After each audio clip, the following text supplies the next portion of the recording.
That was not even on. Oh, maybe it's Well, not. why don't you turn off yours and use the one next to it? Let's try. Well, it says it's on.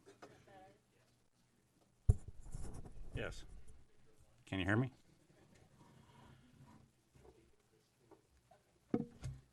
Looks like everybody's ready. We got a lot of people here. How come they all have uniforms on? They're ready for work. Okay, we'll call the meeting to order. So, first thing on the agenda is swearing swearing in a new officer. So, come on front. We need officers. Thank you, sir.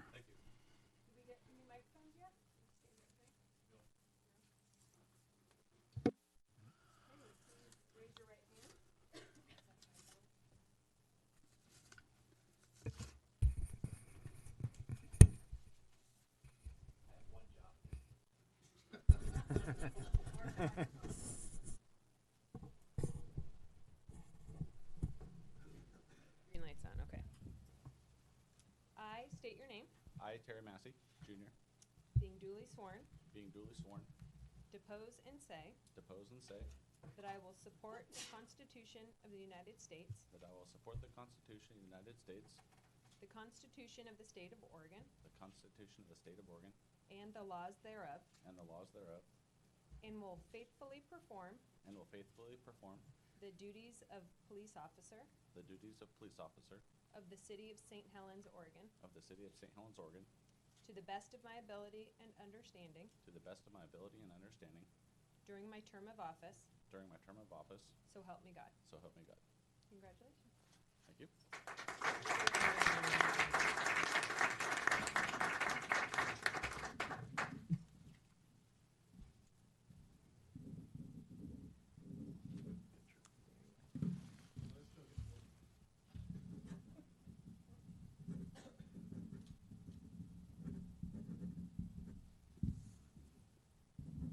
That's a power signature.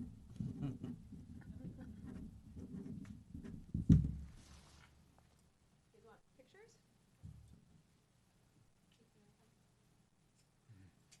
Okay, you get to be in the middle.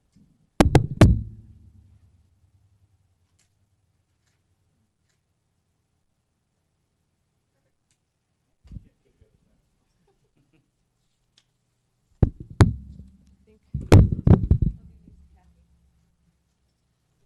Thank you. Thank you, everyone. Congratulations. Thank you. Thank you.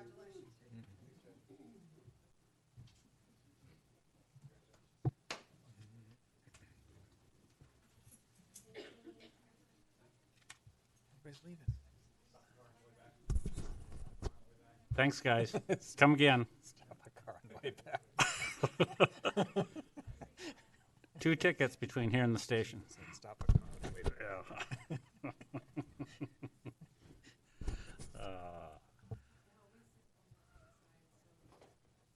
Okay, visitor comments. The reporters got anything to comment about? No? Okay. Discussion topics, presentation to St. Helens High School Robotics Club.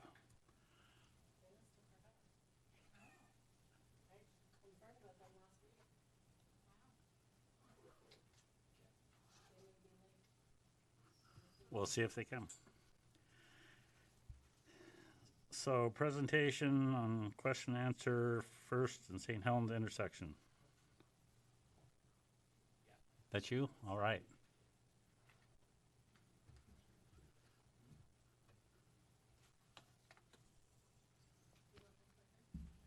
Yeah, that would be great. Thank you.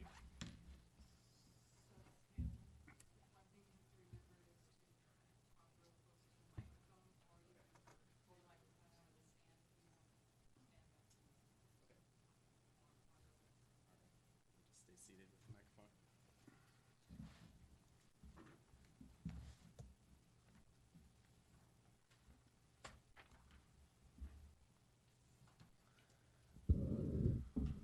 All right. Hello there. My name is Caleb Cox. I am with a transportation engineering firm called Kittleson Associates in Portland. And we have been working with Sue Nelson and the Public Works Department over the last couple of months to put together an intersection study for First and St. Helens. And we're also working on coming up with some concept designs for the intersection, and we'll be providing some recommendations to move forward. So the goal of today is just to give you guys an overview of what we've been working on and looking at, and again, provide some recommendations at the end.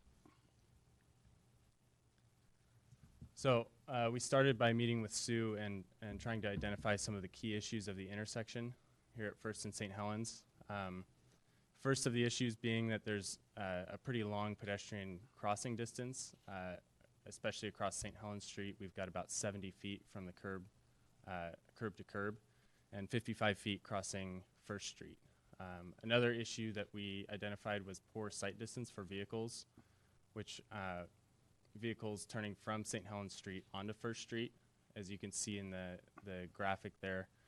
If you draw a sight line from where a vehicle would be stopped, it's partially obstructed by the building corner there, and then also by some of those parking spots. If there were cars in those parking spots, would make it difficult to see.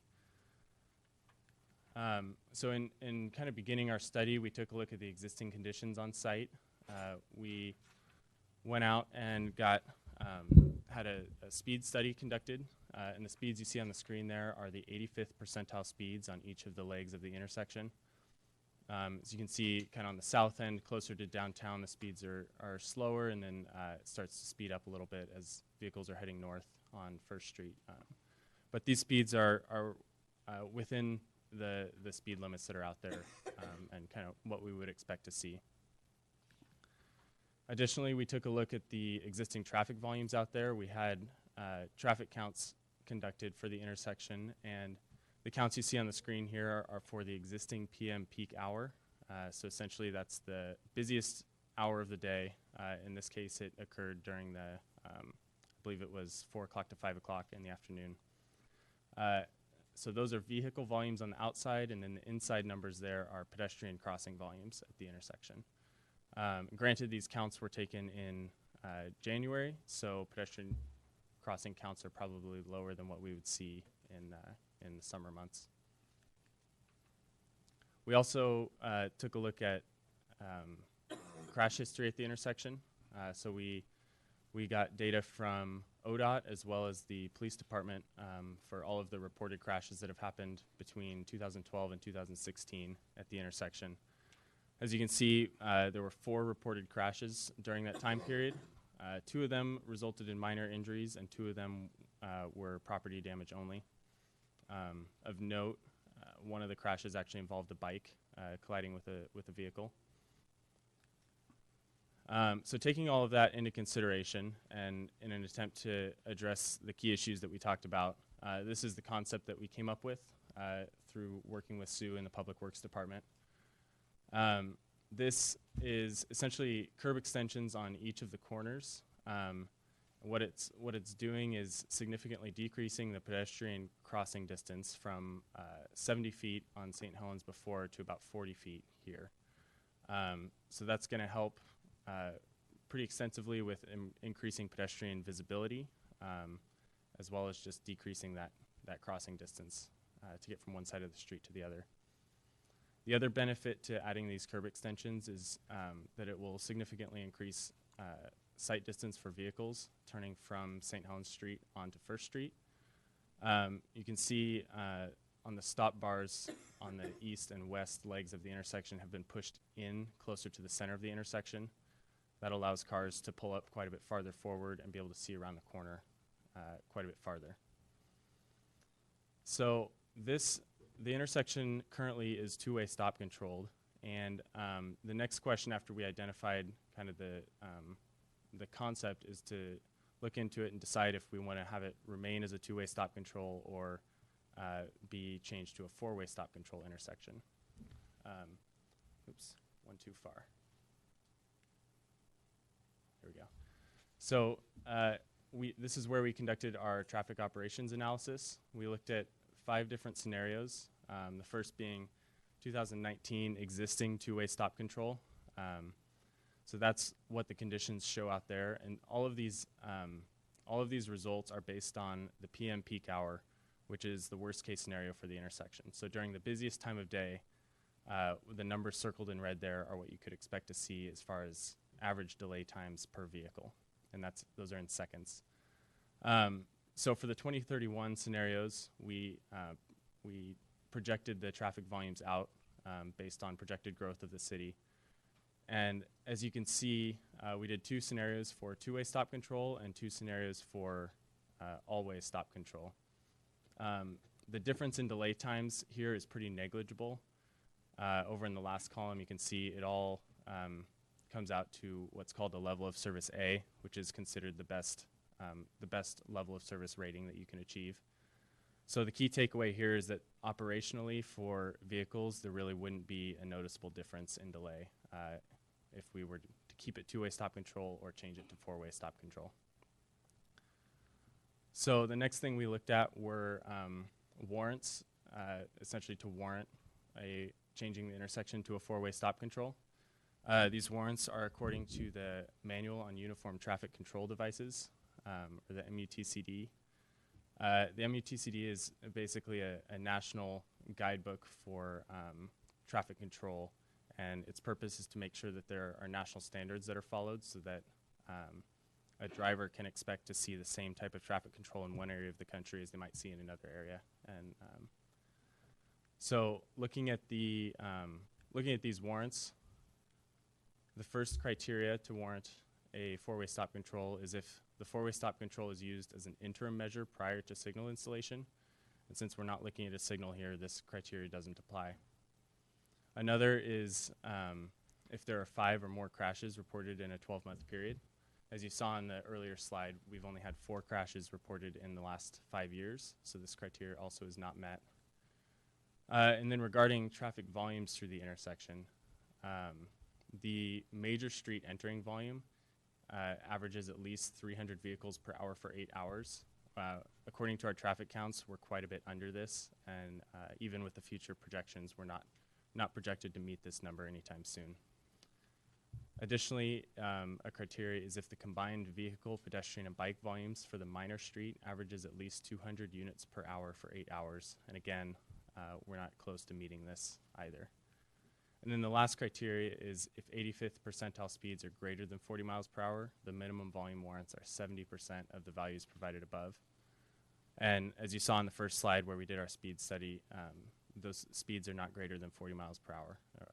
We're quite a bit slower than that. So taking that into account, our recommendation is that the intersection remain a two-way stop control, and that the remainder of these improvements be implemented.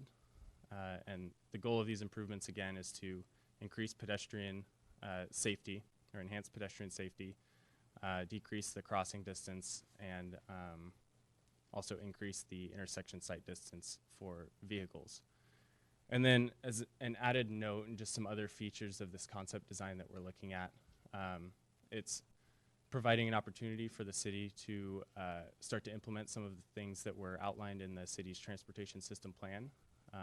One of those being wayfinding signs, according to the Riverfront Connector Plan, decorative features such as stamped concrete crosswalks, some landscaping, and kind of the added benefit to an intersection type like this is it could serve as a kind of a gateway to the downtown area, and that was one of the desires that was expressed by the Public Works Department as we were looking into designing this concept. So with that, I'd like to go ahead and stop and take any questions that anyone might have, and yeah. Did you interview anybody that lived in the area? We have not yet. We're still, this is kind of the first phase of the project to do these concepts. If it were to move forward, we would take these concepts likely to some type of public engagement meeting before taking it into design. The biggest problem that a lot of us have turning from St. Helens Street to First Street is looking across the corner. There's a number of parked vehicles that visually block So I assume the extension to the pedestrians is low level, so it presents no visual block. And it does keep the vehicles away from the corner, correct? Yes. So all of the landscaping. Let's see. This has, I don't know if that'll work on the screen. All of the landscaping you see there in green is spec'd out to be low growth landscaping, so it maintain sight lines for vehicles as they're looking across. And additionally, these curb extensions, like you said, will keep cars from parking too close to the intersection, and will make sure that sight lines are maintained. I understand that for 7 months of the year, that's a pretty quiet intersection, but there are 3 or 4 months of the year that it's anything but quiet. And I think that it's that flux of nobody to all of a sudden there's somebody on the corner in the twilight hours at times when you're not expecting it, because even people that have lived here forever are not used to it being busy all of a sudden. So those are the kind of the concerns. So I think the push out is a good idea. Just budgetary, this is not a you question, it's a staff question, whether there's an option to, I see diagonal parking going down the hill, that, you know, some of those things are a matter of just paint, of changing the parking. If that some of this could get implemented without it being too much of a budget hit, couldn't it?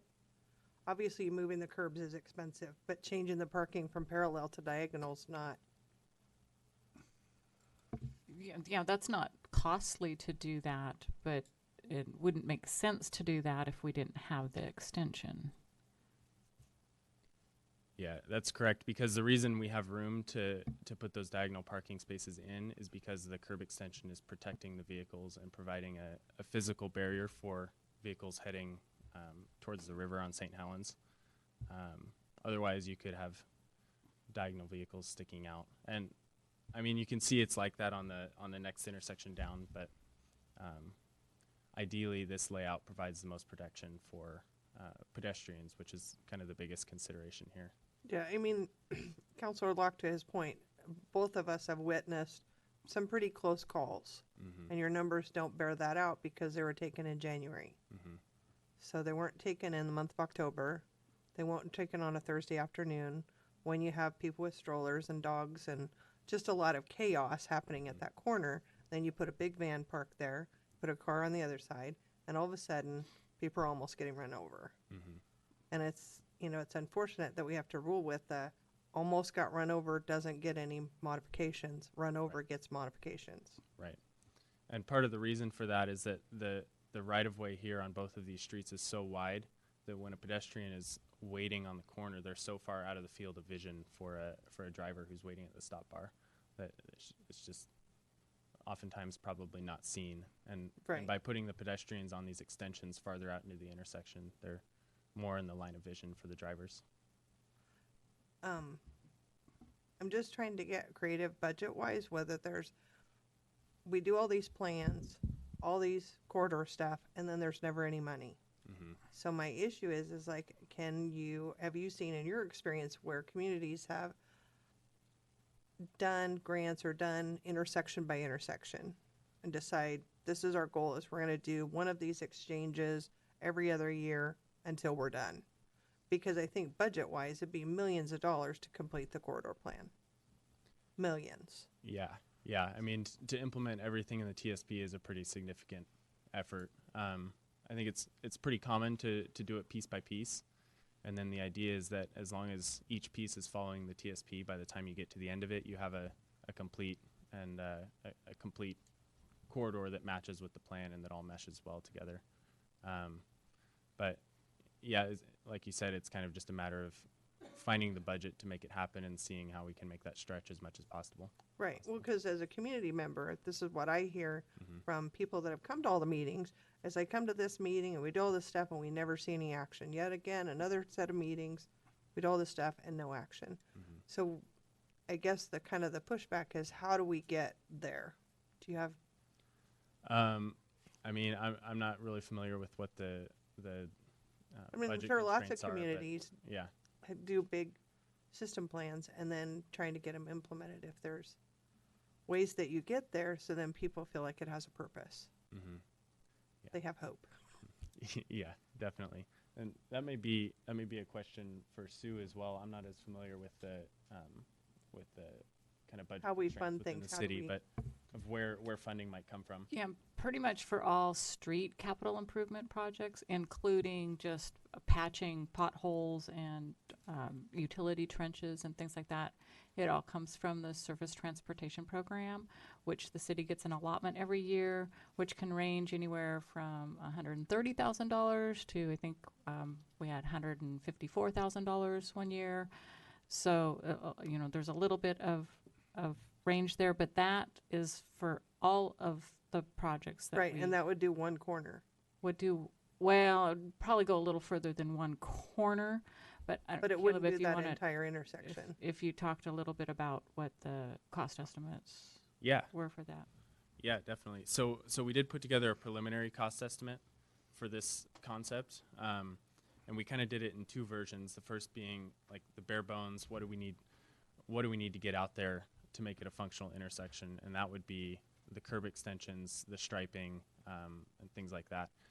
And we have pretty high contingencies at this point because it's still very conceptual, but we estimate between 200 and 250,000 for the whole intersection. If we were to go ahead and add some of the decorative features then, like the stamped crosswalks or the wayfinding signs or decorative lighting, that could be up closer to 300,000. So I had set reserved about half of the lower amount for the next 3 budget years to try to implement something here, but obviously that's a little bit more than. So I'm not sure where the other $150,000 would potentially come from to help fund just to do the basic curb extension without all the decorative features. But it's certainly something we could look into and see if we could, rearrange some projects. But we also need to take into consideration that if we focus all of the available STP funding here, then we don't get to do any paving in town. We don't get to do patch work. We don't get to do crack sealing.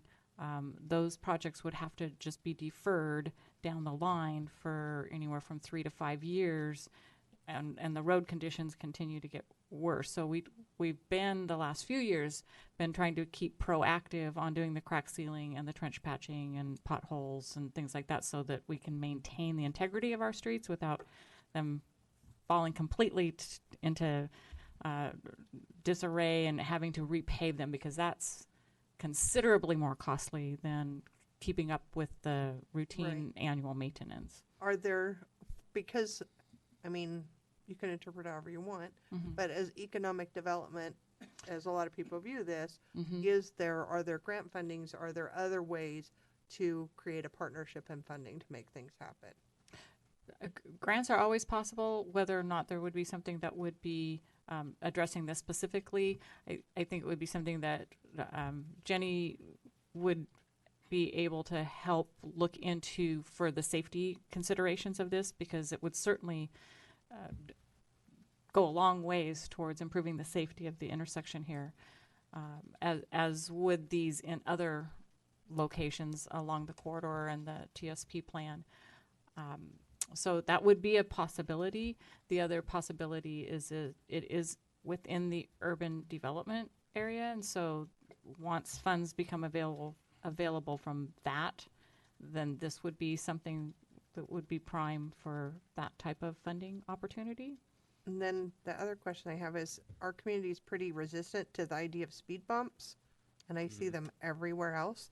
But I just wonder, I'm also seeing creative striping on streets that indicate a transition in speeding, and a transition like congested area or some other type of, a lot of communities that don't have money and can't change an intersection because it doesn't meet criteria will do something with painted bike zones or painted pedestrian zones.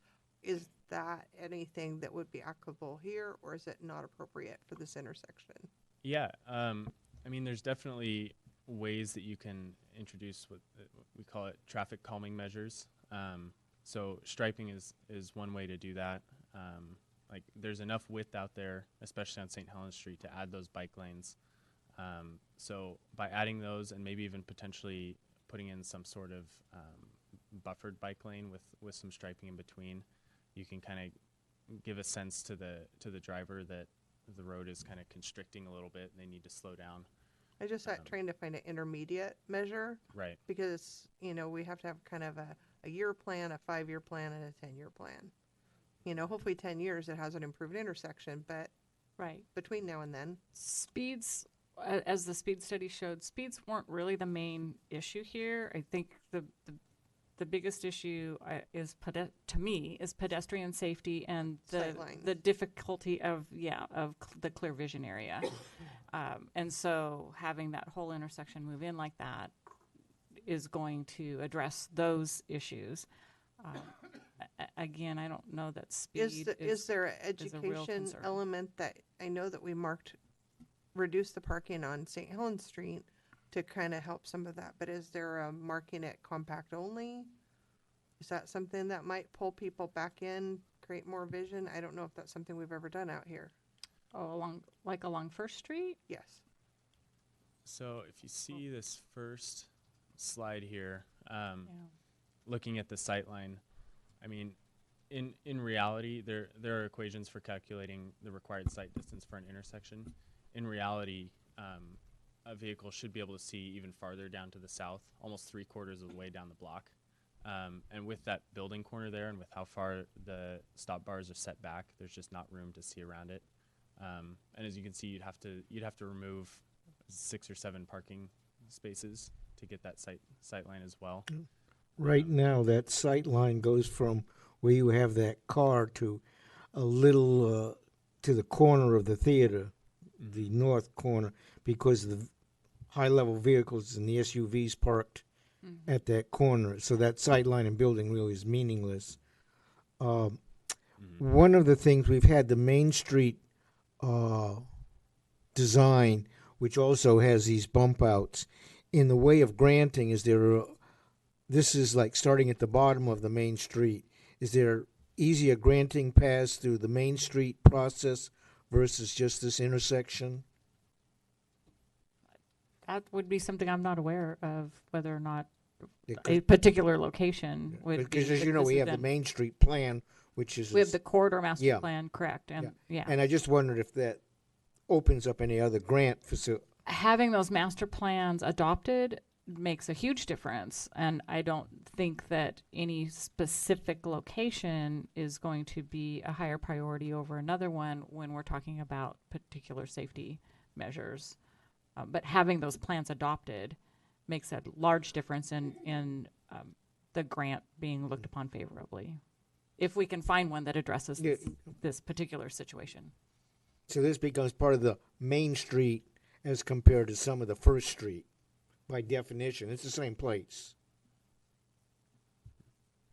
Yeah, and I know one of Sue's coworkers mentioned at one point that if there was a way to even take this intersection concept and maybe merge it with plans for the whole corridor, it may be worth exploring options like that. But again, we get into the budget issues, or maybe we have it all designed at one time and then construct it incrementally over the course of however many years is necessary.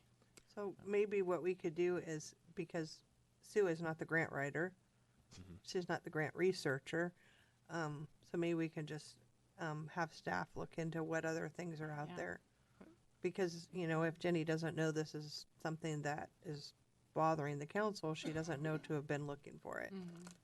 Right. And we can't expect her to have information we didn't ask her for. Right. One of the safety considerations on St. Helens Street is really the distance between 2nd Street and 3rd Street. That's the top of the hill.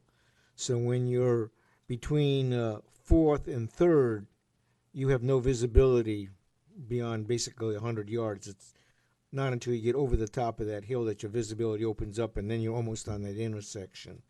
Did you look into any of that as far as how you would design the intersection?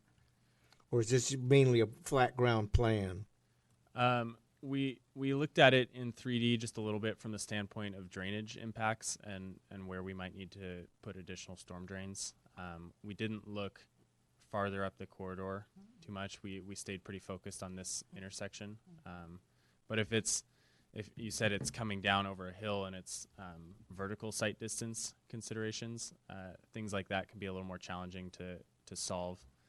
And probably the most cost-effective way to solve it is to reduce vehicle speeds rather than tear out the whole road and rebuild it with a different profile. It's the crazies at night that have the speed problem. During the day, typically it's not. Mm-hmm. But that short visuals section on St. Helens Street gets to be a game. And then the St. Helens Street sight line, because the vehicle is parked on First Street, that's the safety. Mm-hmm. The long walk for old people is a long walk. There's no getting around that. 70 feet for a 2-lane roadway is pretty long to get across. And as I say, across St. Helens Street, you can be started and see nobody, but then you can't see very far to the west. That gets to be a real problem safety-wise. Mm-hmm. Are there times when communities they take your plan and instead of doing all the hard rock and concrete, just paint everything? I think that's in this case, especially with the curb extensions, you wouldn't want to do that because then you'd have pedestrians standing out in these painted areas waiting to cross the street, but there's no actual physical barrier protecting them. Cars are much more likely to take a turn a little too sharp when there's a painted area versus when there's a physical barrier that's keeping them from taking the turn sharper. It doesn't matter here. They just go anyway. But so if you had some sort of protection or whatnot, then that could work possibly. Mm-hmm. And one thing that I was actually talking about this recently with a senior engineer who's working on the project with me as well. One thing that we've seen in a lot of projects in communities like this is before deciding whether to move the design forward, we actually do kind of a mock-up of it and put like traffic cones out in the shape that it might be and kind of introduce something that would replicate a physical barrier and maybe do that for a week and see how it functions, see how folks from the community like it. And yeah, that could consist of traffic cones, some temporary striping, things like that.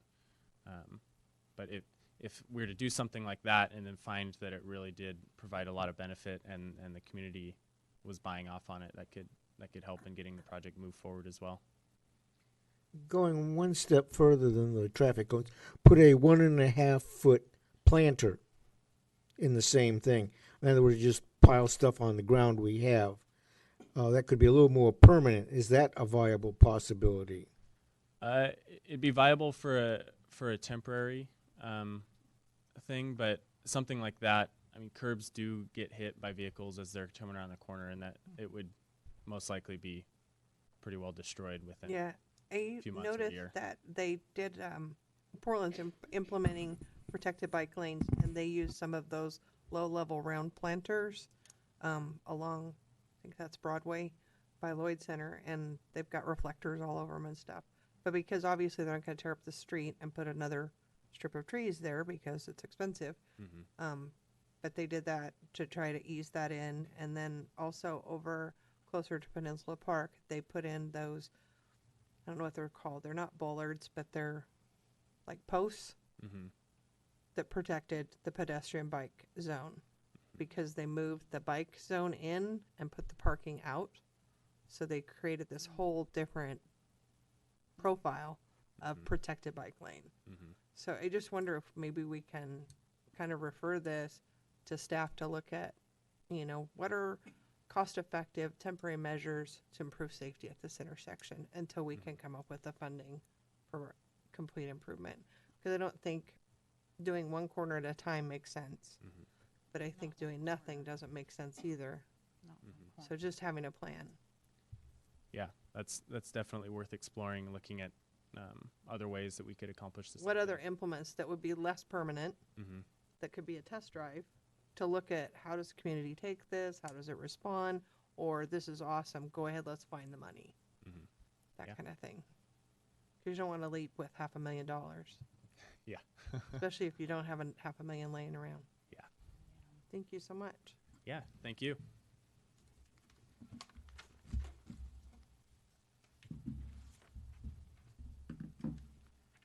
Thank you. Yeah. Well, one of the things we haven't talked about, it's not necessarily so safety related, but it's more of a sense of place, or having these curb extensions and more pedestrian friendly intersection offers an opportunity to put perhaps some features for like a gateway kind of thing into First Street, where you come in and go under an arch, whether it's decorated in Christmas. We used to have those arches over across the highway up there on Columbia Boulevard. And, I think there's a lot of value there too that will kind of calm people down and feel like they're arriving and slowing down and paying more attention. Yeah, and that gateway feel, I think, was at least partially a driver for this concept, is looking at like creative landscaping options, an arch possibly with the wayfinding signage. There's definitely some options to be explored there. Super. So one of the main issues is when, especially 5 o'clock traffic, you have somebody coming down St. Helens and they want to turn left. They have to start creeping out into the intersection until you get almost halfway before they can. And then if a car comes, now you're sitting out in the middle of the intersection. Mm-hmm. And it happens time after time after time. Yep, that's vehicles trying to find that sight distance when it just really isn't there. Mm-hmm. 'Cause they can't see far enough down the road to pull out safely. So, okay, thank you. You're welcome. Not you, Okay. Kathy. I actually messaged the robotics, and something happened with the person that was going to bring them. The kids couldn't get down here by the 1 o'clock because of stuff that's going on with the team. And they had messaged or sent an email to the city, but maybe you didn't get it, that they couldn't make the 1 o'clock time. And I said if I sent them a message to see if they could come this evening, so it wouldn't interfere with their school. They were just going to come in the public comment time. She said she sent a note, but I'm not sure if she sent it to you or if she sent it.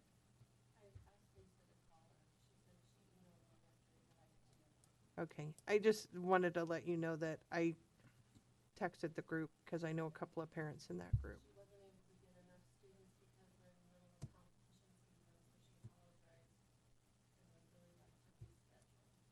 Yeah.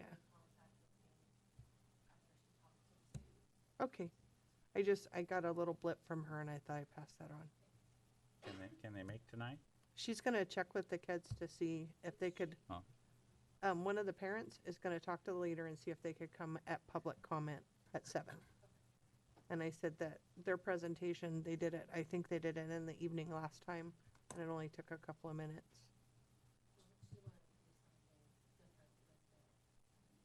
Oh. So, she'll work it out. Okay. There you go. So review draft council operating rules and procedures. I would almost table that since a lot of the people who are involved aren't here. I agree, but is there anything you want to talk about today? I mean, The only one thing I talk about is a total line of succession. Other than that, no big. So what? Make a statement that, after the mayor is replaced by the president, the next replacement is followed by longevity on the council, something like that. those words are somewhere. I'm not sure where they're at, but they are somewhere already. Yeah.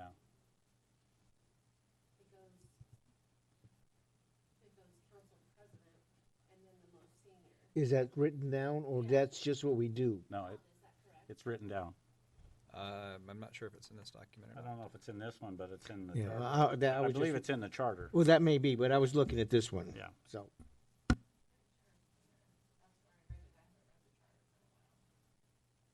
So we've looked at this for a couple of meetings now, and I guess if you look at comparable communities, or just all communities and their council rules, you'll find that there's just a wide variety of, some of them are just almost a napkin kind of level, real light and easy, and then others are basically a handbook and it goes into great length and detail of every possible scenario. And St. Helens is is on the lighter end of things, at whatever 8 pages this is, or 6. This exercise was really to update the actual council practices, getting the meeting times aligned with the times we actually have meetings, the processes that we actually do, and to also bring in the revisions from the 2012 charter revision. So if it's in there? Okay. Okay. Okay, so that's there. Yeah, it says, in the absence of the mayor and the president, if a quorum of the council is present, the senior member of the council shall preside over the meeting as president pro tem. Is that what you were? That's what I'm wondering, if it's in the charter, not in. No, it's in the. It's in that? It's in Okay. the council rules and procedures. Well, there we go. So there shouldn't be anything too awfully controversial, other than if you want to change things to go to have more detail, and that wasn't the purpose of this exercise. This was just to get us to, Right. It was a clarify, update kind of thing, not a rewrite kind of. correct. Yeah.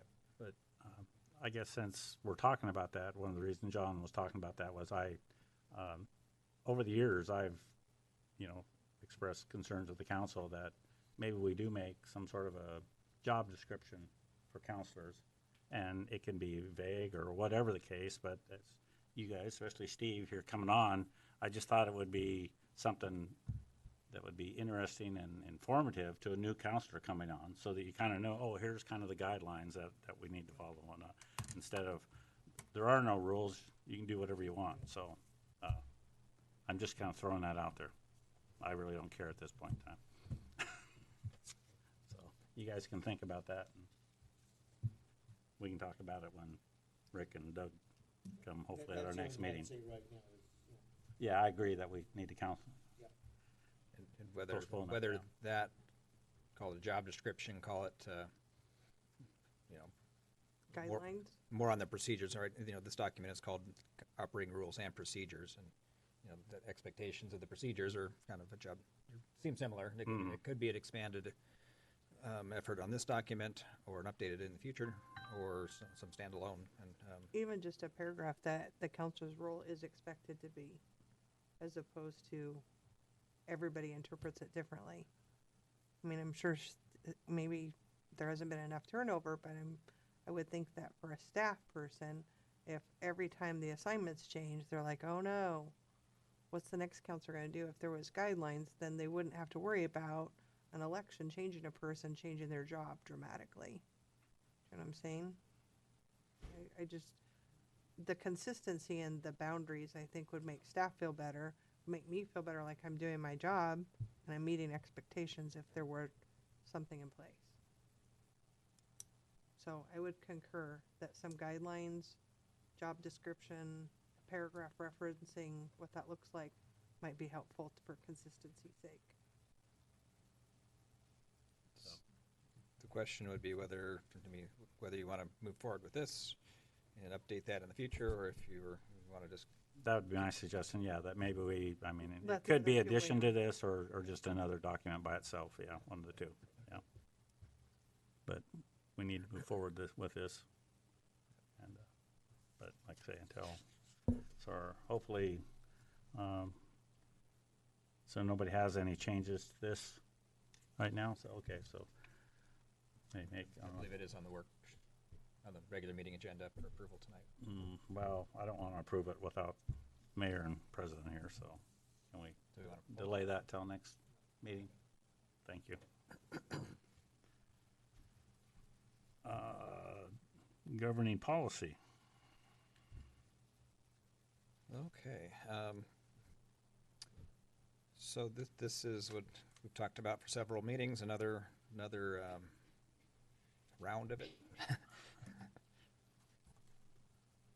And really what we're talking about here is, and I have to apologize that the initial document that I was working off was with the 2007 version. There was an update in 2016 that made the changes in the most recent document much less. There's language changes there's not nearly as much strike through and red lines, so there's just a few things. But Basically, it retains the, the commission form, collaborative decision-making process. The council's still assigned to a department. The council's still in charge of the hiring and firing of department heads.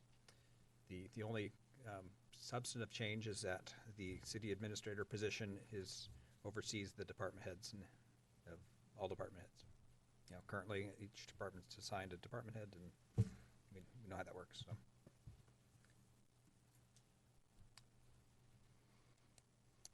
It also does the evaluation process. It includes the counselor assigned to the department as part of the evaluation process, so they're still involved at that level as well.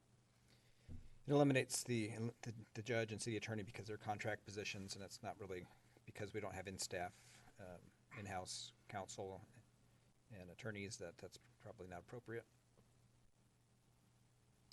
It just kind of cleans up some of the other language about the city administrators, rather than individually evaluated by each counselor, is collectively evaluated. So that seems to give more clear direction to the city administrator. And Do we want something in there that talks about if the prosecutor and judge were to be in-house, and then new guidelines would be formed, something like that? it would be an easy amendment. Yeah. Yeah, I don't see that happening anytime soon. I mean, the prosecutor and the judge are both contracts, and I don't think there's full-time work for both of those positions. Right, I understand that, but I'm looking down the road, Yeah. 20 years, whatever, and we're all gone, and then it would, I'm assuming if it's not in here, then it would just automatically fall underneath the city administrator, which is not the right form to do. That is a conversation in itself. Cities handle how they. There's some cities that have the city council has their city attorney, and then there's a staff attorney that reports to the city manager or administrator, just for their administrative types of processes. Right. It's kind of a policy. You're working on policy issues versus administrative issues, and there's some demarcation points there. You can draw some lines. Not the purpose of this. Right. I was just thinking just something in here that if it changed in the future, that this would be opened again and talked about. That's all. Just so it's not forgotten. This is all very. You could change it every meeting if you wanted to. So. Yeah. Speaking of changing every meeting, if the administrator were to drop dead, who takes over? Because obviously in a short time, whatever a short time's called, we have a new administrator, but obviously you've got to keep the city going between then. There's typically an interim assigned. But is that written down who or what process that is? That's the real It's question. called an emergency meeting by the council. Yeah, the council That's would, what that's would, called. would Okay, come together, make that decision, and yeah, and that's written in case of, unfortunately it happens. Maybe not drop dead, but maybe get tired of. but Everyone's tired. things like auto accidents or things like that are a reality. And if there's a number of things that only the administrator can handle, how do you handle it in the interim? That's really the question. There's a process and there's procedure in place for that with the city council making that decision. So Okay. yeah.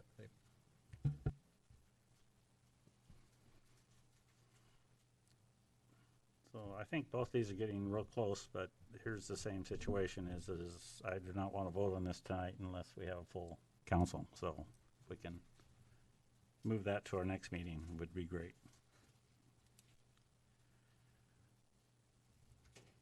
And so review agreement with special events coordinator. Okay, looks I'll like send a message to you also. me again here. So this is a renewal of a contract with E2C, Tina Curry, to continue doing the event work that she's been doing with the city. The terms of the contract haven't changed, the same amount. The duties and responsibilities do, however, there's, let me, I don't know what level of detail you want to go through in this, but I think there's some concepts that we probably want to talk about.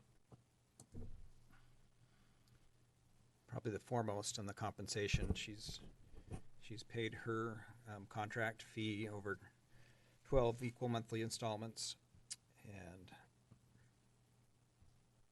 the expectations that are getting down to it here are to do the 4 events, the 13 nights, 4th of July, Spirit of Halloween, and the Christmas tree lighting ceremonies, and other activities, and those other activities being whatever pretty much that the city decides that, you know, she'll propose, and we'll agree to do these additional activities designed to make this a full cost recovery scenario. We're anticipating that her contract fee is paid majority from the hotel revenues received, even though they're more than that. But the costs of the events through sponsorships and event revenues should recover all of the costs of the events should be covered by revenues and sponsorships. So cost of revenues, the contract fee draws down the from hotel. Okay. That's, I have a question. that's perhaps overly simplified, but I have a question, and I apologize, I haven't studied every word in the agreement, but I get questions in the community, and so I just wondered is there a mechanism for quantified measurement of the work? So because I want, if you put it in black and white where it's not a personality thing, where it's not this person, just to have actual measurements for both for council and for the community, that whether it's about attendance, if it's about sponsorships, if it's about increased hotel revenue, measures. Does that make sense? Desired outcomes? Because then you have we have kind of a plan to where we're tracking it, because then it's not whether you like the event or not, or whether the community likes pumpkins or not. It's about 10% more people came than last year, 15% increase in hotel revenue, and then it's not about whether you like fairies or you like pumpkins. It's about delivering the goods. Because it shouldn't be about whether I like the Christmas tree or I don't like the Christmas tree. It should be about increased revenue, better return on our investment. And is there a mechanism for that?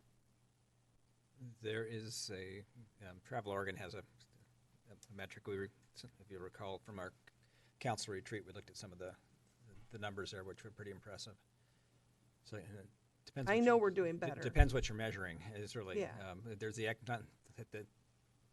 very foundation of it. Is it economic, or do our revenues cover our expenses? And then, Right. and then what are we bringing to the community through this work? And I think we're going to talk about that when the report gets finished. Okay, I thought that if we're all using the same tools of measure, whether it's myself, concerned citizens, the newspaper, if we're all measuring with the same yardstick, it might be easier for us to all be on the same page. Does that make sense? Is that wishful thinking? Some things are more measurable than others. Right, Yeah, but like, increased in hotel revenue is right. measurable. And the local Increased business, yeah. sponsorship is measurable. The number of $10,000 nights at the local restaurants is a number, and the Yeah, I mean, some TC's vendor mall. some quantified measures that measures the success and failure of an event, because as we've talked about, tourism tax goes to tourism events. It's not about whether people that live on the corner go to that event. It's about, did 20 people come out from Portland and go to that event? So because people already live here and they're not the people targeted by the tourism tax. One of the more difficult measures is the number of, when we hit those capacity moments and we're turning all those people back to Portland, to stay in Portland, and it's literally thousands of rooms, of hotel rooms, that we don't see those in our numbers. We don't get any money out of that because we don't have the infrastructure and hotel infrastructure here to support To capture that. them all. Yeah. So it's Do We- we anticipate, not directly related to this contract, but do we anticipate being able to offer overnight stays on the island with that park plan this summer? The Sand Island camping agreement would allow camping, and that camping would be subject to hotel tax. Yeah. Okay. Any kind of recreational vehicles less than 30 days would also be subject to that. So, Now, the other question is, this is for one company. Is this open up to any company to try to bid on this? Or is there a time when this same contract gets available to anybody who would like to jump in and do this? so a little over 2 years ago, we did a request for proposals. We reached out far and wide. We got some people that, you know, went through an exercise. We got some people far and wide, and we got some wild proposals. The council made the decision to go with E2C. And, you know, we've talked about this as being a renewal, so we're finding that they've done a good job and continue to do good work. And Well, the one thing that time does is the fact that others now see it's a success. Would they like to join in as compared to a few years back when it was a wild card and people would not want to? That really is the question. Has the landscape changed enough that other companies would like to be involved? My measure is not whether other companies want to be involved, it's whether we're happy with our product. And I've seen continued growth in attendance and stabilization of the event, which would tell me that if you have a racehorse that keeps performing, you don't go looking for a different racehorse. I think that for me, the council just kind of made the decision that we've worked out some of the kinks, and I don't think that there's enough to warrant, unless I see something change drastically to the negative, I don't see that I want to start over with somebody new that is starting at ground zero. Does that make I don't know. I mean, it's one it's side of the working. argument. I would bring another side to the argument about there's other factors that now weren't present in the first couple of years that are now we have to consider. Right. Would Well, another company be able to handle that? well, I look at this factor is that we've been working on Halloween Town for 7 years, and we've seen it turn in the black for the first time in 10 years. And so to me, that says it's not time to change. We've lost money and lost money and lost money, and we finally got in the black. I'm not ready to make a change. And so, I mean, unless I see something different, I'm happy with doing a contract renewal based on this last year's performance. The question then comes up, under state law at this level of finance, do we have to advertise for other people?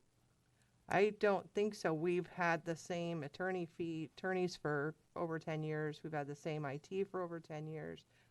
If a contract or an employee is performing, they should be allowed to continue to be a contract or an employee.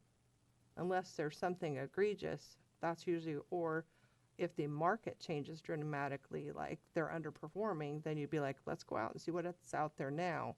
We finally got in the black. Let's put a couple years under our belt in the black and then go, okay, now we've stabilized this event and we're ready to look at other things.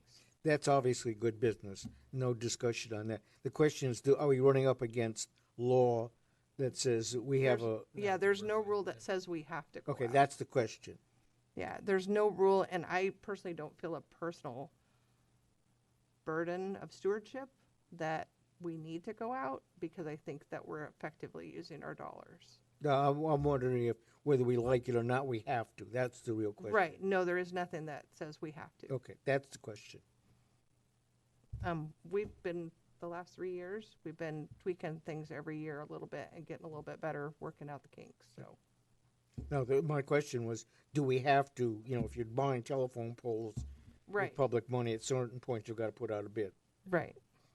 We did just go out for bid 2 years ago, and this is just up for renewal, and nothing says we have to go out again. Okay. Glad you can make it, Keith. I just asked him questions. That's all right. That's good. It's part of the deal. And I would suggest that, I don't have an issue with renewing this year, but possibly in 2 years, maybe go out, see what's out there then. So, It okay. retains the similar elements of having a community liaison, and a number of the concerns that the council had in the past have survived into this revision.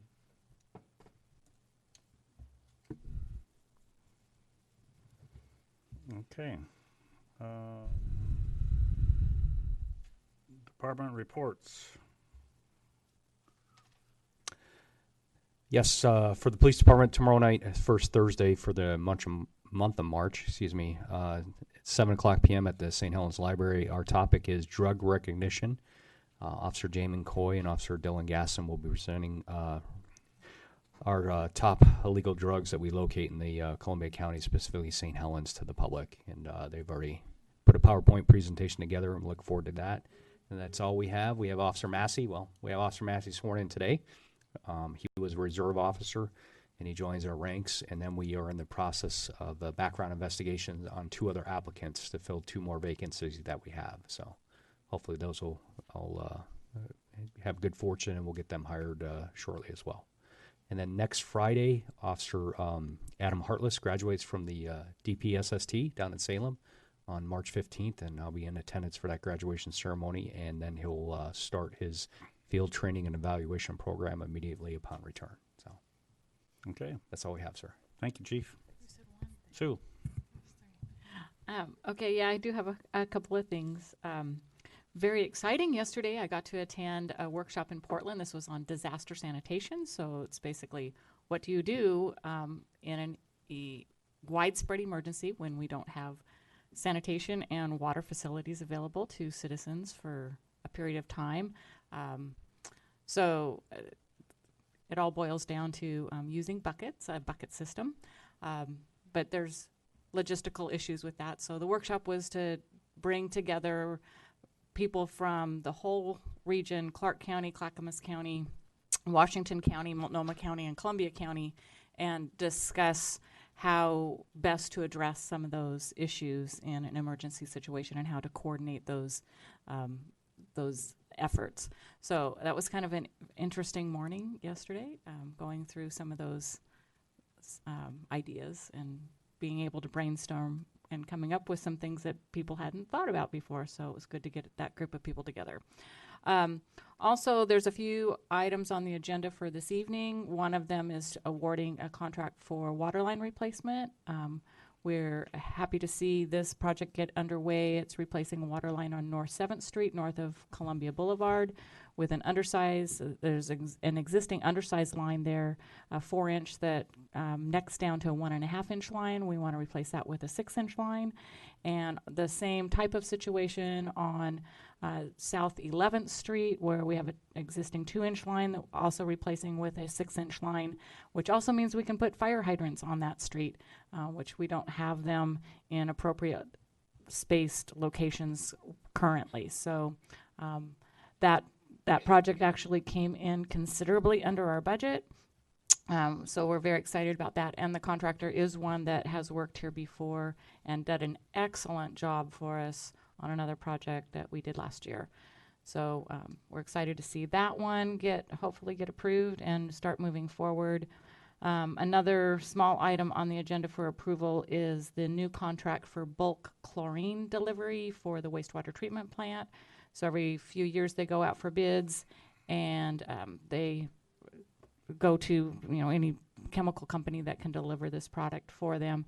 HASA was the bid winner on this particular item, so we're hoping to get that contract approved. The price did go up slightly from what we were paying last year, from 90 cents a gallon to 99 cents a gallon. They typically use about 30,000 gallons a year for chlorine out there. And the last item that we have on the agenda tonight is a reimbursement for oversizing a water line.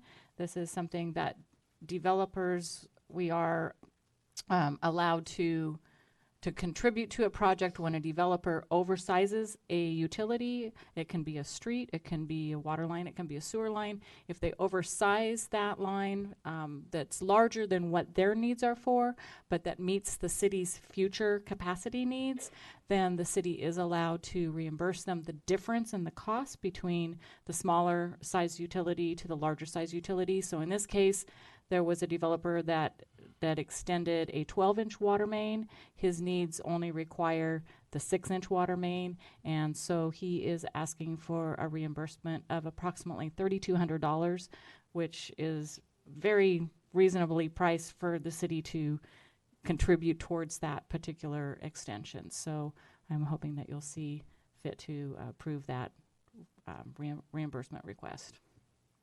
That's all I have. In your discussions about water, were there cities identified that have maybe future issues that their water systems could be compromised for different reasons and whatnot? That was not something that was just discussed specifically. You're referring to the workshop? Yeah.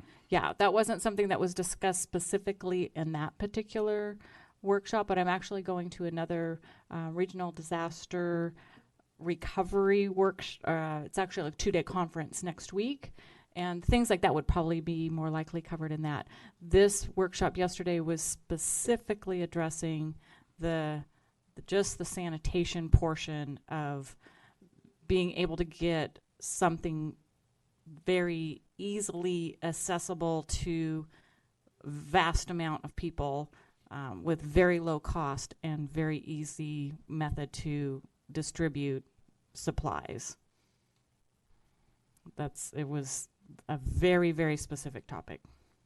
Right, but say you have a city and their water supply is totally gone. Yes. It's going to be a lot harder to get them water. Yes, it would be, and that would absolutely be something that we will probably discuss in the conference on Monday, Tuesday.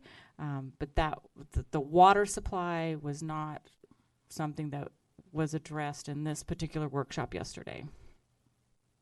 But yes, that's a significant topic. That would be something that would be right at the top of the services that need to be reinstated as quickly as possible. And on rating ours, where do you think we lie in that category as far as our wells being protected? Yeah, I think actually, I don't think we're at the bottom. I think we're right in the middle. We have a fairly unique, as you know, geography here in the city with our rock formations, which I think are actually going to protect us a little bit better than in some other municipalities that are adjacent to the river that don't have quite as solid soils as this. So I don't think that we're going to come out looking pretty, but I don't think that we're going to have as many issues. There's so many scenarios. There's millions of scenarios. Right. So, okay, thank you. Mm-hmm. Margaret. I just wanted to say that our Make It series for young people ages 7 to 12 is continuing in the month of, 2 more, today and next Wednesday. The people that registered to be a part of our Dot and Dash robot class are continuing. But for next month, during the entire month of April, we're doing a circuitry workshop, and the registration opened on that for Friday, and there are 4 spots left. So for citizens out there or families that have young people in that age range, they might like to give our Make It series a try. In the month of May, we'll have stop motion animation, and the registration for that will open April 1st. Next week on March 14th, that's Thursday night at 7, we have rescheduled the earlier conversation project program that we had to postpone due to weather. And that is titled It's a Free Country. And it explores the idea of freedom and whether or not what choices and responsibilities come with freedom, and how does the concept of freedom play out in a democratic society. These conversations take place in the library. It's a very relaxed setting where we sit around in a circle and are led by a facilitator from Oregon Humanities. This particular conversation is led by Ann Sue, and we have held these for over 5 years now, so this is just another one in the series. So join us if you can. And that's all I have. Okay. Matt? Well, can I ask Margaret? You had last week, or a little bit, at least after the last council meeting, you had a assemblate group at the center there. You had a lot of people. Can you kind of give us an idea how successful that was? Oh, the Yes. Maker Fest. I worked the welcome desk, so I know how many people came. It was 108 people. We had activities in the library and the two meeting rooms and the hallways, and it was pretty busy, pretty vibrant. We had the robotics team was there doing demonstrations in the auditorium. We had a stop motion animation activity in one of the other meeting rooms. The high school's rapid manufacturing class was there. We had a table doing these kind of same circuitry activities. And inside the library there were Lego and origami and bookmark making, and there was also a button machine that was extremely popular. Kids can make their own design, and then volunteers would incorporate their design into a button that they could wear. I was really pleased to see how many people came out on a Saturday. It was from 10 until 1, and so we had a pretty steady stream of people. And thank you, Steve, for coming and reminding me to talk about it. We had, I think, a lot of younger children than we thought was our target audience, and so I was really surprised to see some really young children go in and get involved with the stop motion animation. I just didn't expect that it would draw their attention quite that way, but they got very involved in it. So we're going to have a whole new generation of technologists, mathematicians and scientists and engineers in this community based on what the interest that I see. My observation was it was a happy group. The one downside is you need more parking if you have a few more events like that. True. Well, they can, maybe we can bus them in from McCormick Park. Okay, Matt? Just a few things to run by you.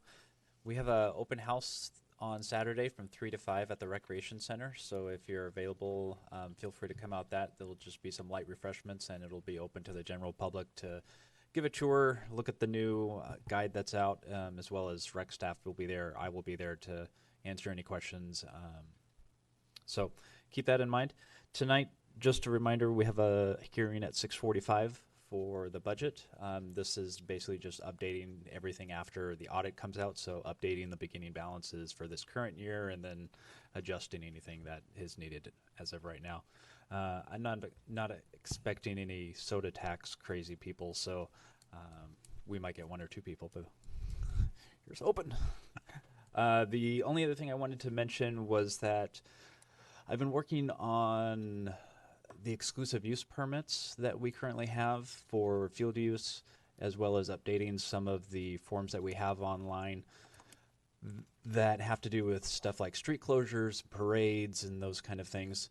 And Kathy and I wanted to ask you guys, normally in the past, council has had the final kind of authority or vote, so to speak, to approve a street closure and exclusive use permits for athletic fields.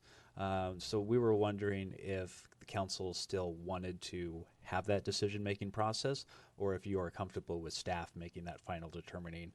It's something we could easily tell you in a paper during a council meeting of updating you on what permits have come through.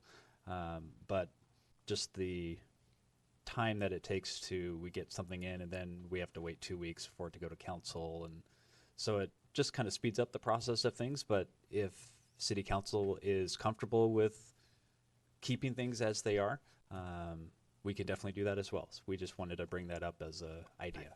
I like something that planning did is they took kind of those low-level decisions and allowed Jacob to make those decisions, and then it's just a planning department decision, and it just gets reported back to the commission.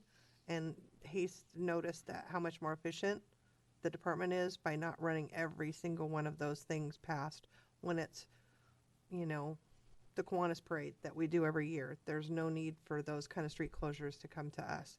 If it's unusual that you don't feel comfortable, then by all means. But just having us know what's happening is more than enough. Just give us an update each time for me. I think there's so many things that happen every year that it doesn't make sense to hold them. If it meets the criteria and you feel comfortable making that decision, I don't think there's a reason to bring it here and make people wait. People wait on government enough. We want to be efficient to our customers. My opinion. Any problems with that? You got a head nod. Cool. Thank you very much. That's all I got. Kathy? I just have a couple things.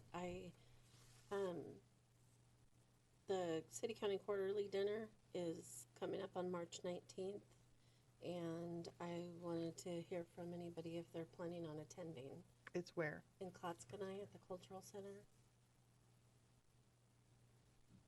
It's at what time? It's at 6 o'clock.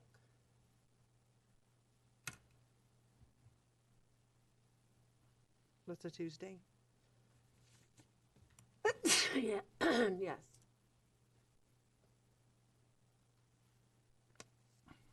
I haven't heard from anybody yet. I'll go to that. Okay. I'll ride with Keith. I was waiting for my carpool buddy. I don't like driving that far by You'll go? myself. Yeah. Okay. That week is also council meeting, and it's also the chamber awards thing. Oh, that's right. Yeah. So there's a Tuesday, Wednesday, and Thursday event. Yep. It'll be a busy week in the evening. Okay.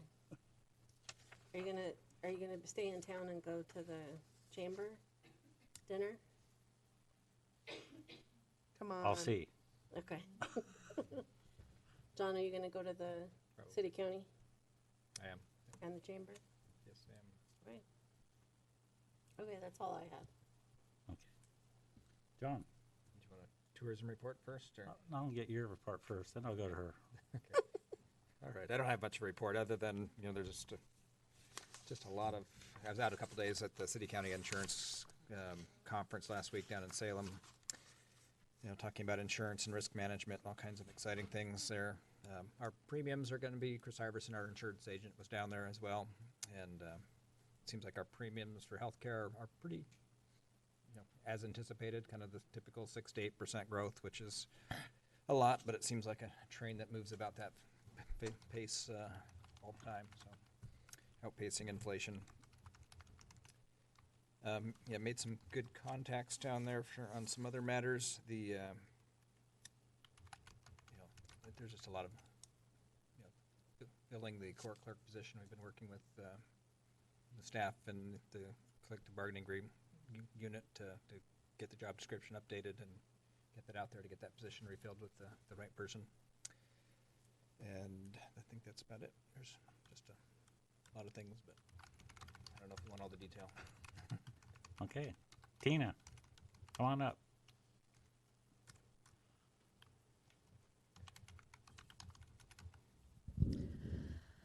So I have been busy working on some new programs that involve the merchants and inbound traffic to St. Helens, and they include things like a art walk, and I think I at the last meeting said we were going to have the Easter Bunny will be down here on the weekend before Easter and Easter weekend from 11 until 3 on Saturdays and Sundays, hopping around the shops, giving out Easter candy and taking photos with kids. Rather than having a static location where you can come and get your picture, you'll have to try to find the Easter Bunny on First Street and just in this downtown area. Then on following that, we are going to have a family-oriented activity called Find the Fairies, and people will be dressed in costume, and people will come down and try to find the fairies and get a lucky charm or something like that that makes sense. And I have had a lot of retailers asking if we're having the Fairy Festival in May, and I am telling them that we are not, but we are doing the Find the Fairy throughout the downtown marketplace. And we can start promoting that in outbound advertising, social media, and things like that to encourage people to come back to St. Helens and have fun. There's a number of activities that I'm working on right now. Preceding 13 Nights on the River, which the schedule was launched 2 weeks ago, and people seem happy with the band choices. It's always it's up for opinion, but I think that it's a great lineup for this year. And we have lots of danceable bands and jazz and country music artists and just a variety of music that's going to be there. We have new sponsors of 13 Nights on the River, and our vendor coordinator, Angela, is getting information out to the vendors as they request, and things are just moving along. We're planning on a salmon festival in the month of April, which will involve local restaurants, and a fishing derby, which will go on as well. And so I'm just working on artwork and getting graphics and things like that together so that we can launch that and get that moving along. None of those things are on my contract, but that's right. Does anyone have any questions? Just your bunny weekends. Have you about the bunny, Easter bunny out at the fairgrounds, right? The mega. Yeah. The mega hunt. Yeah. What the bunny that the city does what I heard a lot of positive feedback last year about sensory kids, those autistic kids, special needs kids, and young people that the mega hunt does not work for. That it provides a local opportunity for shy kids, little kids that are scared of Santa, scared of the Easter Bunny, and in a small setting where there isn't 100 people around, it's actually a better environment. And this is not like a hunt. It's Right. kind of like find the Easter Bunny and he'll Right. give you a candy. It's not like fill your basket up with 1,000 eggs that you just got at the Well, it's not all the fairgrounds. pressure for little Yeah. kids. It's a little more grandma, little kid friendly. Perfect. With a girl. I was just Easter thinking it'd be a Bunny good for place to everyone. have somebody hand out, newsletters or brochures that talk about the events. A lot of kids show up there. Yeah. What are you saying we should do? When they're parking cars and they're all going to the Easter Bunny event, maybe have somebody pass out some information flyers. Well, or this whatever. isn't an event. This is like Right. He means to Oh, market you at mean the mega hunt. but that's on Easter Sunday. No, it's the egg Saturday. hunt It's is Saturday. Saturday. Yeah. It's just the one day. Okay, whatever. If you want to comment on the heart and the Good. shamrock. Oh, And there you go. Something else. I can't remember everything I'm doing. as you drive to the plaza, you'll notice during the heart. saw the heart. Valentine's Day, and I think there's a shamrock up there right now. I saw lots of selfies with the heart. Now we have St. Patrick's Day and a 4-leaf clover that anyone can look over. Makes a fabulous weather vane. Yeah. Killing me. So we're just building things along and working on just getting some programs in place that will actually occur every month during the year for retailers downtown and businesses downtown that will hopefully be sustainable. And there's no rules about who can be posted as an event on the Travel Columbia County. If you are a nonprofit or a citywide sponsor or a sponsor at any level, we let you do that at no charge. I'm not sure how the Master Gardeners do a big plant sale. That's probably a nonprofit. Right. But they probably don't realize that they could be marketed there. I think they were last year. Oh, okay.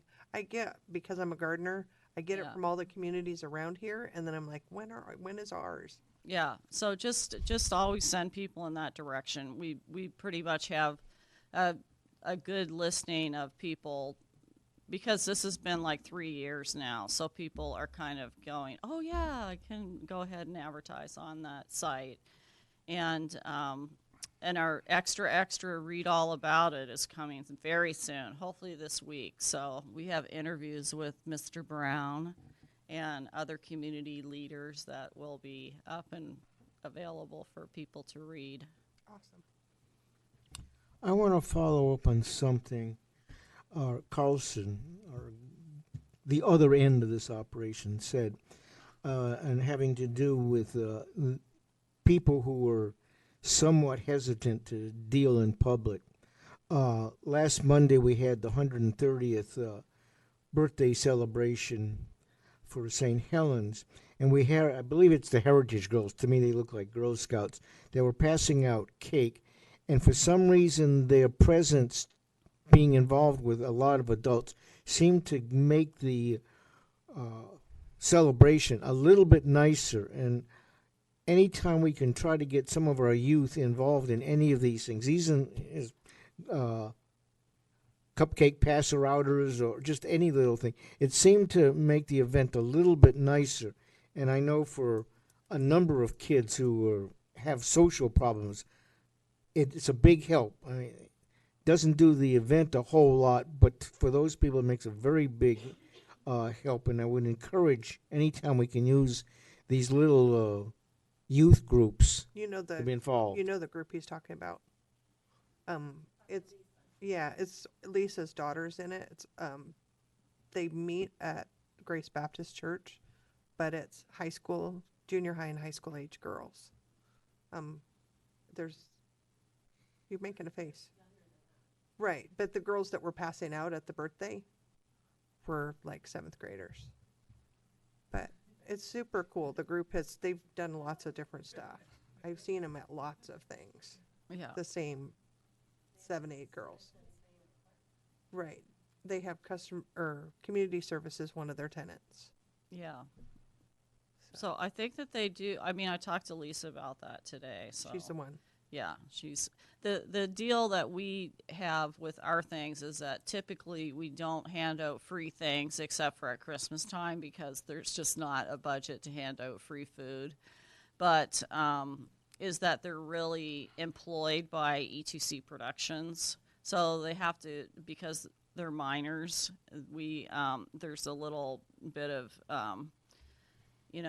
adult supervision that would have to go along with that, and finding people that show up when they say they're going to and things like that are really relevant for what we're doing. But I totally agree with Steve's assertion there, and it was really nice, like on 4th of July, that Judy came and gave out cake to everybody. People just love that. So anytime someone wants to get involved in that way, we probably could do it. It's just finding the events that fit, because you don't want to give cake to 20,000 people on the weekend. And so it's really good to have it in the community, because, too, that's a comfort level thing.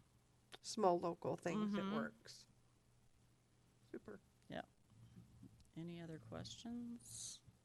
I think we're good. Thank you. Thank you.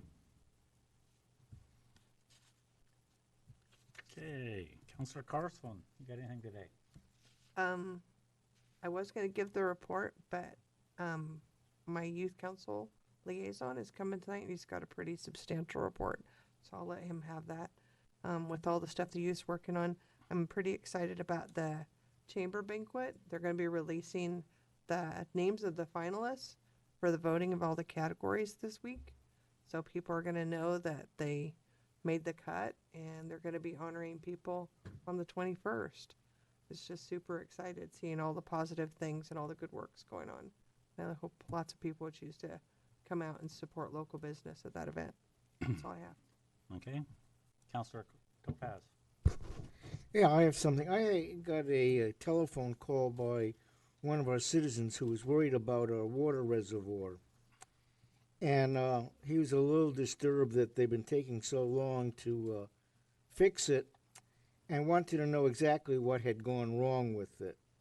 So questions like, why did the concrete go wrong? And the fact they put a membrane in it and it didn't work. How did the membrane fail? Was the membrane the right material for human consumption of water? The other thing that he was interested in was the fact we lost so much water. If you have a water leak, you still have to pay for the lost water. Did the company that put in this membrane, did they pay us for the lost water? Another problem that he noted was a lot of the chlorinated water went down the stream, which wipes out a lot of the microorganisms. So was the EPA notified? And he was worried about we didn't have enough water for fire, and he wanted to know if the city had notified the fire department, and had they verified that they had enough water through hydrant flow. That was kind of one of those things that people are bothered about. I know there are fire hydrants in this town that don't have any water, and the question comes up, if we have a fire and there's no water, and the insurance company's been told that there's a fire hydrant out in front of my house, is the city in trouble? That was kind of questions that I got asked and haven't gotten any answers. Okay, so I tried to write down a few of the things that you mentioned there. So the concrete, it wasn't the contractor's fault. The concrete in the reservoir is older concrete, which is why they determined that they needed to install a membrane underneath the spray-in liner. Yes, the liner is absolutely rated for water consumption. That's without a doubt priority number one. The membrane itself did not fail. The membrane is very impermeable.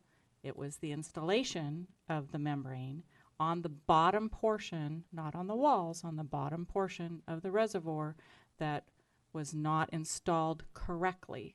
So the contractor has come back in, and in fact today is currently back there trying to make repairs of this. If they cannot repair it, they will have to replace it. So they are at this point in time making a second attempt at making repairs. Do they have to pay for the water that is lost when we try filling it up? And on 2 occasions we filled it up, not all the way, but filled it to a point where we could determine whether or not it was watertight. No, they don't have to pay for that water. That's in the contract. The city is paying for water that is used for the project. Let's see, what was on? Oh, chlorination. If the water is being released from the reservoir, it is dechlorinated before it reaches the creek, before it reaches the ditch that goes to the creek. So that's taken care of. And if there's any water in our system, all our fire hydrants have water. If there's not water at a fire hydrant, it's because a valve is turned off. If that is true, that fire hydrant has to be bagged, and it is very visible that there is no water available to that fire hydrant. Yes, we have enough water in our system. That's only one reservoir out of multiple reservoirs that we have in town. So we have water available for firefighting at any point in time. And I'm not sure if that covered all of your questions. Well, that's the most of the ones I could remember that he gave me. So fine. I mean, he was interested in getting answers, and he was worried. And yes, and this could be the same gentleman. We've had a gentleman that's come in twice to talk specifically to myself and our engineering tech, who is the project manager for this particular project, and we've talked to him at extent on these exact same questions and answered them the same answers I've just given you on twice. So I'm not sure why he still has questions. Well, what bothered me was that we had failed concrete in the beginning. I mean, the Romans put down concrete a few thousand years ago and it's still good underwater. Do we know why it failed? The concrete itself has not failed. It was just that the surface of the concrete was, when the project was first put out to bid, there was a specific product that was specified to be applied. When the contractor and the manufacturer of this product came to inspect the surface after the contract was awarded, because you can't have people, we can't empty the reservoir and have people in there inspecting the reservoir before the contract was awarded. So once the contractor got in there and took a look at it, they made the determination that the surface of that concrete would not be appropriate for the application of that particular product. So they recommended a different product that would require the membrane installation, that would also be a better product and last longer in the long run for the, keeping the reservoir in good condition. So that's why we went with the alternative product. Okay, obviously. Yeah, the failure concrete of itself something- did not fail. Yeah, I was going to, well, okay. But we ended up with a problem, whatever you want to call it. We ended up with a workmanship problem. It's still a problem. I mean, that's just, I I'm trying to agree. find out what it is. I agree. It's a problem with the workmanship of the contractor. So they are good, to their credit. They are making an attempt to make those repairs, as they are obligated to at no cost to us by their contract. You good? Okay. The only thing I have is, Matt, where are we going to get the money for this? That's a perfect question for the upcoming budget. And there are specific projects that are mentioned that Sue's been working on that are in the capital improvement plan. Those projects, along with potentially what you could do in the future for additional revenue, there are always grants. There are always other options that are usually not favored among the public, but they can accomplish a lot. There is a little bit of money in the street fund that can be used, but I think, as Sue would probably agree and mention to you as well, the more money you use out of the fund balance, the less money you have for projects going forward. So I know Sue and I have started tentatively kind of working on a little street project or street CIP presentation for you to show you what all the projects are in the transportation system plan, how much they are projected to cost, and we'll kind of show you that funding mechanism and the huge hole that we have. So that will probably be at one of the next couple council meetings that Sue and I will go through that with when all five of you are around. To give you a rough idea, the transportation system plan calls for about $99 million worth of projects that were technically supposed to be all done by 2031. And that's not going to happen.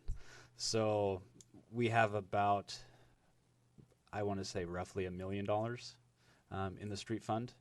So we're about $98 million short.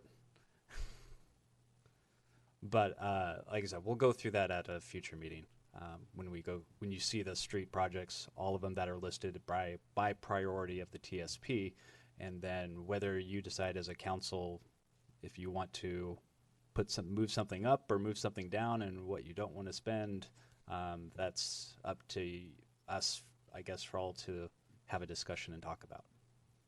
Does that sort of answer your question? Sure.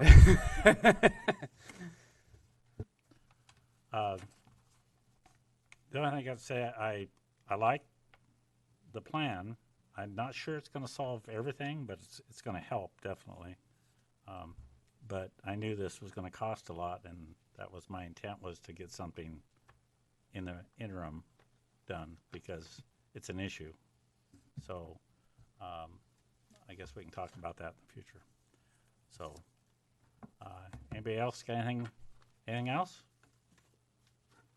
And we meet what time tonight? 6:45. Well, it could be earlier if we can get her on the phone. Or 5 seconds or 5 minutes after I hit this gavel, right? Okay. Okay, meeting adjourned, and we'll be going to executive session as soon as everybody takes a little break. And what staff